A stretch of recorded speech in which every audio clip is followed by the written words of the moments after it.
ডকুমেন্টে আপনি নারী পুরুষ বিভাজন পাবেন না। এই মাত্র আপনারা কিছুদিন আগে ট্যাক্স দিয়েছেন, দেন নাই? সেখানে আপনাকে লিখতে হয় নাই আপনি নারী না পুরুষ, লিখতে হয়েছে। তাহলে এনবিআর এর কাছে তো এই তথ্য আছে। এইবার বাজেটে থোক বরাদ্দ অনেক আছে অ্যানুয়াল ডেভেলপমেন্ট প্ল্যানে।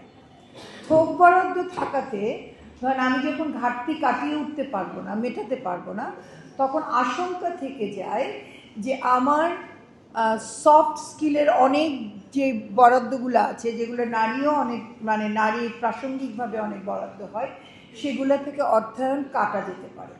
এই একটা ঝুঁকি থেকে যায়, ফলে এটা একটা স্ট্রাকচারাল ব্যারিয়ার। এখন আমরা যা করতে পারি, একটা হচ্ছে বিভাজিত তথ্যের সংশ্লেষ। মানে কি, সেক্স ডিসএগ্রিগেটেড ডেটা আমরা প্রত্যেকটা মন্ত্রণালয় তাদের প্রত্যেকটা কর্মসূচির মধ্যে এই ডেটাটা যেন জেনারেট করে। ধরেন আপনাদেরকে আমি একটু বলি, আজকে রাতে বাড়ি যান, বাড়ি গিয়ে আপনি এনবিআর এর ওয়েবসাইটে যাবেন। এনবিআর এর ওয়েবসাইটে গিয়ে আপনি তাদের বার্ষিক যে বার্ষিক অ্যানুয়াল রিপোর্ট থাকে না, সেইখানটায় দেখবেন এনবিআর এর সর্বশেষ যে অ্যানুয়াল রিপোর্টটা ঝুলিয়ে রেখেছে সেটা হচ্ছে 2019-20। আচ্ছা, তা আপনি কষ্ট করে আবার মেট্রো ধরে গেলেন। আমি হলে যেমন এখান থেকে মেট্রো ধরে যাই, গিয়ে এনবিআর এর ওখান থেকে আমি একটা পেপার ডকুমেন্ট নিলাম, ধরেন 24-25-এরটা। কোনো ডকুমেন্টে আপনি নারী পুরুষ বিভাজন পাবেন না। এই মাত্র আপনারা কিছুদিন আগে ট্যাক্স দিয়েছেন, দেন নাই? সেখানে আপনাকে লিখতে হয় নাই আপনি নারী না পুরুষ, লিখতে হয়েছে। তাহলে এনবিআর এর কাছে তো এই তথ্য আছে, কতজন নারী দিয়েছেন, কতজন পুরুষ আছে, দিয়েছেন না? তাহলে এটা কেন দেয় না?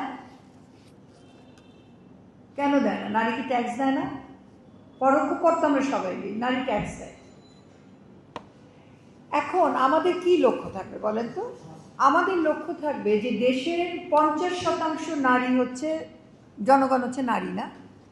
তাহলে এই 50% নারী যেন কর প্রদানের উপযুক্ত হয়ে ওঠে। মানে 50% তো হবে না, তার মধ্যে শিশু আছে, অনেক ধরনের জনগোষ্ঠী আছে, তারা বাদ দিলে বাকি যারা আছেন তারা যেন কর অর্দি হয়ে ওঠেন, কর দেওয়ার সক্ষমতা যেন তাদের যেন অর্জিত হয়। তাহলে আমার তথ্যটা জানা লাগবে না যে আমার কত সংখ্যক নারী এই বয়স রেঞ্জে আছে এবং কত সংখ্যক নারী আসলে এই সক্ষমতার মধ্যে নাই। আমি ওই মানে কত ইচ্ছা করে দেয় না সে প্রসঙ্গে গেলামই না, কিন্তু অধিকাংশই তো আছে যারা আসলে করবর্দি না। এই বিভাজিত তথ্যগুলো লাগবে।